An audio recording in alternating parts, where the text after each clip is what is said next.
ஆனா மாப்பிள்ள இன்னைக்கு யாராருக்கு மேட்ச்சு? ஆறாருக்கும் எஸ்ஆர்ஹெச்க்கும் மேட்ச் மாமா. ஆறாருக்கும் எஸ்ஆர்ஹெச்க்கும் மேட்ச். சரி, எஸ்ஆர்ஹெச் ஏற்கனவே ஃபார்ம்ல இருந்ததா நான் கேள்விப்பட்டேன். இப்ப அவங்க டீம் வந்து எப்படி இருக்கு சொல்லுங்க. அதாவது என்னன்னா பவுலிங் கொஞ்சம் சரியில்லை மாமா. சரி, பேட்டிங் பொறுத்த வரையும் நல்லா தான் இருக்கு. ஆனா அதுவும் கொஞ்சம் அபிஷேக் சர்மா டிராவிஸ் இன்னும் 2 மேட்ச் பஞ்சாப் கிட்டையும் கேகேஆர் போன மேட்ச் விளையாண்டுக்கிட்டையும் டிராவிஸ் டக் அவுட் ஆயிட்டாரு. டக் அவுட் ஆயிட்டாரா? போல்டு மாமா, போல்டு ஆயிட்டாரா? ஆமா, அதுக்கு அதெல்லாம் கொஞ்சம் தவிர்த்து டிராவிஸ் அபிஷேக் சர்மாவும் பாட்ரஸ் டீம் போட்டாருன்னா சூப்பரா போவாங்க. மேட்ச் சூப்பரா கலகலப்பா போகும். இப்ப ஆர்ஆர் டீம் வந்து நல்ல ஃபார்ம்ல இருக்காங்க.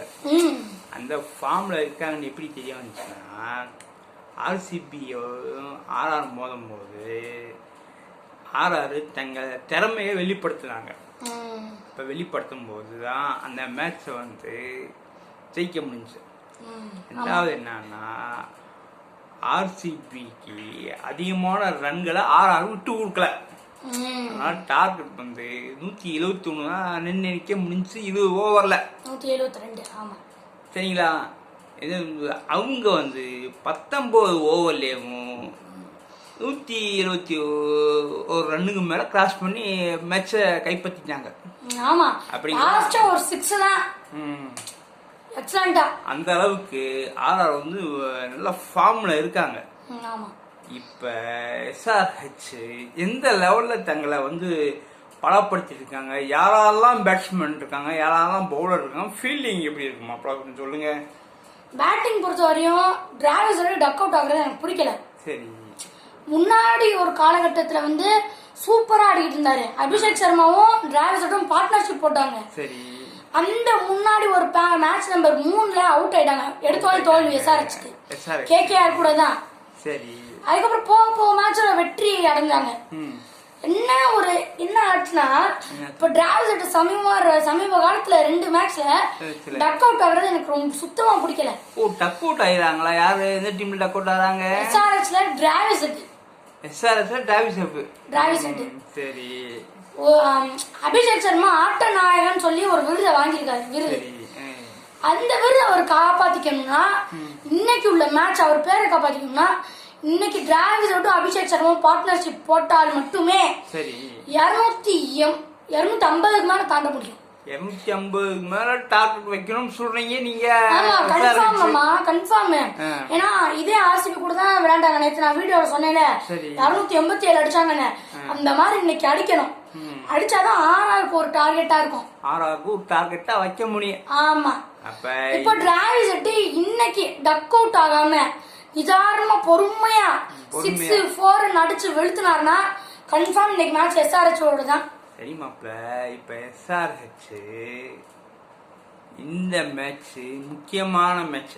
ஆமா, இந்த மேட்ச்ல யாரு இந்த டீம் ஜெயிக்கிறதோ, அதாவது எஸ்ஆர்ஹெச் நானும் சரி ஆர்ஆர்னாலும் சரி, இந்த மேட்ச்ல யார் ஜெயிச்சாங்களோ அவங்க தான் ஃபைனலுக்கு போக முடியும். எனக்கு பொறுத்தவரை என்ன தோணுது, ஃபைனல்ல கேகேஆரோ இன்னைக்கு மேட்ச்ல ஜெயிக்கிற டீம் தான் ஃபைனலுக்கு ஐபிஎல்க்கு மோத போறாங்க. அப்ப இன்னைக்கு நடக்கக்கூடிய மேட்ச் ஆர்ஆருக்கும் எஸ்ஆர்ஹெச்சுக்கும் மேட்ச்ல ஒரு விறுவிறுப்பு இருக்கத்தானே செய்யும். அந்த விறுவிறுப்புக்கு பஞ்சம் இருக்காதுல. அப்ப அந்த ஐபிஎல் கிரிக்கெட் மேட்ச் எந்த அளவுக்கு மக்கள் மத்தியில் ரீச் ஆகி கொண்டு விட்டாங்க பாத்தீங்களா? 2008 ஆரம்பிச்சாங்க. எடுத்தோட ராஜஸ்தான் ராயல்ஸ் 2008 கப்பு ராஜஸ்தான் தான் ஃபர்ஸ்ட் எடுத்தோனே. 2009 டிகேஎன் சேஞ்சர்ஸ் என்னமோ அது ஹைதராபாத் டீம் தான். அது 2010 யாரும் தெரியல. 2011 சிஎஸ்கே. சரி, 2012 Kolkata night Riders. 2013 Mumbai Indians. 2014 Kolkata night Riders. Kolkata night Riders பொறுத்தவரையும் ஷாருக் கான் டீம். அது ஷாருக் கான். அவங்க கொல்கத்தா நைட் ரைடர் டீம் ரொம்ப ஃபார்ம்ல இருக்காங்க மாப்ள. பவுலர்ஸ் பொறுத்தவரையும் பவுலிங் சூப்பரா இருக்கு கொல்கத்தா கிட்ட. பேட்டும் சரி, பவுலிங்கும் சரி, ஃபீல்டிங்கும் சரி, பெர்ஃபார்மன்ஸ்ல அல்டிமேட் பண்ணிட்டாங்க. அந்த அளவுக்கு ஆர்ஆர் டீம் அந்த அளவுக்கு லெவல்ல ஒரு ஸ்டெப்ல இருக்காங்கன்னு வச்சுக்கிட்டாலும் இன்னைக்கு நடக்கக்கூடிய இந்த மேட்ச் எலிமினேட்டர் மேட்ச், எலிமினேட் இல்ல, குவாலிஃபைட் 2 மேட்ச், குவாலிஃபைட் 2. இந்த குவாலிஃபைட் 2 மேட்ச் ரொம்ப முக்கியமான மேட்சாக இருக்கும் 2 டீமுகளுக்கு. அதனால இந்த 2 டீமுமே தங்களுடைய பலத்தை நிர்ணயம் பண்ணுவாங்க. பலப்பரிச்சை. அதாவது நான் என்ன சொல்றேன்னா, ஃபர்ஸ்ட் பேட்டிங் ஆடக்கூடிய யார் இருந்தாலும் சரி, HR இருந்தாலும் சரி, RR இருந்தாலும் சரி, அதிகமான ஸ்கோர் டார்கெட் வைக்கணும். அதிகபட்ச ரன்னாக ஒரு 230 ரன்னாவது 20 ஓவர் கன்ஃபார்ம் பண்ணி வைக்கணும். இது வச்சாதான் அவங்க அடுத்து ஆடக்கூடிய பேட்ஸ்மேன்களுக்கு ரன் கொடுக்காம பவுலர்ஸ்க்கு வந்து பாலை டைட் பண்ணணும், ஓவரை டைட் பண்ணணும். ஓவர்ஸ்குள்ள டைட் பண்ணாதான் அதிகமான ஓவரில் ரன் கொடுக்கக்கூடாது. அதிகமான ஓவரில் கொடுக்காம கண்ட்ரோல் பண்ணி டைட் பண்ணாதான் அந்த மேட்ச் எந்த செகண்ட் மேட்ச் யார் பேட்டிங் ஆட போறாங்க அவங்களுக்கு சாதகமா அமையும். நீங்க என்ன சொல்றீங்க? நான் என்ன சொல்றேன்னா, SRH வந்து எடுத்தோட பேட்டிங் போகவே கூடாது. சரி, ஏன்னா பேட்டிங் போயா ஏன் 159க்கே ஆல் அவுட்னா நான் நம்ப முடியல. என்ன ஒரு 287 3 விக்கெட் எடுத்த அந்த ஆல் அவுட் எல்லாம் போயிடுச்சா? அது திரும்பி கொண்டு வரணும் அந்த காலகட்டத்தை. அப்ப SRH ரொம்ப இன்னைக்கு வந்து என்னது ரொம்ப மும்மரமா விளையாடணும். ஏன்னா போன மேட்ச் தோத்தாங்க, இந்த மேட்ச் தோக்க கூடாதுன்னு அவங்களுக்கு ஒரு எண்ணம் உண்டாகி அவங்க நின்று ஜெயிச்சாதான் வந்து இன்னைக்கு என்னது மிகப்பெரிய அந்த ஒரு ஃபைனல் போகக்கூடிய வாய்ப்பு. 6 வருஷத்துக்கு அப்புறம் தான், இப்போ 6 வருஷமா, ஆமா 6 வருஷத்துக்கு அப்புறம் தான் இவங்க இப்போ குவாலிஃபைட் 2 ஃபைனல்ஸ்க்கு போவாங்கன்னு தெரியல. 2016ல வந்து கப் அடிச்சாங்க SRH. 2017ல ஃபைனல்ஸ் போனாங்கன்னு எனக்கு என்னன்னு தெரியல.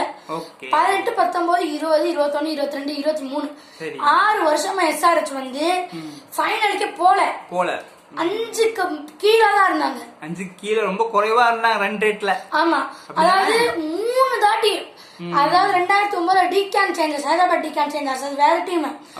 அது வந்து என்னன்னா அதுலயும் ஆஸ்திரேலியன் கிரிக்கெட்டர் தான் ஹெட் கேப்டன். 2016 டேவிட் வார்னர், அவர் வந்து டேவிட் வார்னர் வந்து டெல்லி கேபிட்டல்ஸ்ல இருக்காரு. அவர் ஓபனர் பேட்னரா இருக்காரு. அவர் இப்போ அவர் வந்து 2016ல ஹைதராபாத்துக்கு கேப்டனா இருந்தாரு. இப்போ பேட் கமின்ஸ் சமீப காலத்துல 2023 ஆஸ்திரேலியா தான் கப் அடிச்சாங்க. அந்த கேப்டன் தான் இந்த வருஷம் இருக்காரு. அப்போ இந்த வருஷம் அவர் ஜெயிச்சாருன்னா ஹைதராபாத் ஒரு பேர் வந்துரும். என்னதுன்னா ஆஸ்திரேலியன் கிரிக்கெட்டர் தான் எல்லாருமே வழி நடத்தி கரெக்டா கொண்டு போறாங்க. இப்ப ஆர்சி அது என்னங்க SRH வந்து சரி மாப்பிள்ள, இப்ப SRH டீம்ல RR டீம்ல யாரெல்லாம் பவுலர்ஸா இருக்காங்க சொல்லுங்க. SRH எடுத்துக்கிட்டா நிதிஷ்குமார் ரெட்டி, அதுக்கப்புறம் தங்கராசு நடராஜன், சரி, புவனேஸ்வர் குமார், ரைட்டு, அடுத்து பேட் கமின்ஸ், ரைட்டு, அவ்வளவுதான். RRல வந்து சஞ்சு சாம்சன் ஃபீல்டு, சரி, போல்ட், சஹல், சரி, ரவிச்சந்திர அஸ்வின், சரி, அது பேர் இன்னொரு பேர் தெரியல சரியா. சரி, இப்போ வந்து ஆவேஷ் கான் இப்ப வந்து ஃபாஸ்ட் பவுலர் இருக்காங்க, ஸ்பின் பவுலர் இருக்காங்க. ஆமா ஆமா ஆமா. இப்ப இந்த 2 டீம் தங்களுடைய பலத்தை நிர்ணயம் பண்ணுவாங்க. ஆமா, சரிங்களா? இப்ப RRம் நல்ல ஃபார்ம், சரியான ஃபார்ம்ல இருக்காங்க. RR டீம் சரியான ஃபார்ம்ல சொல்ல முடியாது. ஃபார்ம் RCB தோக்கடிச்சனால ஃபார்ம்ல இருக்காங்க. அதாவது RR டீம் வந்து இந்த SRH டீமோட மோத போகும்போது தங்களுடைய பலத்தை நிர்ணயம் பண்ணிட்டாங்கன்னா அதிகமான ஸ்கோர்களை எடுத்து ஜெயிக்கக்கூடிய வாய்ப்புகள் எந்த டீம் ஃபர்ஸ்ட் நிர்ணயம் பண்றாங்களோ அந்த டீம் தான் ஜெயிக்கும். சரிங்களா? இப்ப இந்த 2 டீம் வந்து எந்த கிரவுண்ட்ல விளையாடுறாங்க? அகமதாபாத்ல எந்த ஏரியா? நரேந்திர மோடி ஸ்டேடியம்னா குஜராத்ல. அகமதாபாத்லயும் ஒண்ணு இருக்கா அவர் பேர்ல? சரி, இப்ப நடக்கூடிய இந்த எலிமினேஷன் சுற்று குவாலிஃபைட் 2 சுற்று. அதான் நீங்க சொன்ன மாதிரி இது எலிமினேஷன் சுற்று மாதிரி தான். அதாவது குவாலிஃபை 2.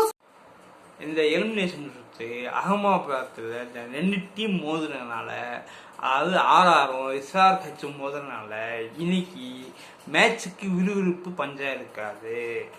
ஆகையால வியூவர்ஸ் அனைவரும் அகமதாபாத் ஸ்டேடியத்தில் நடக்கக்கூடிய இந்த மேட்சை எல்லாம் பார்த்து என்ஜாய் பண்ணுங்க.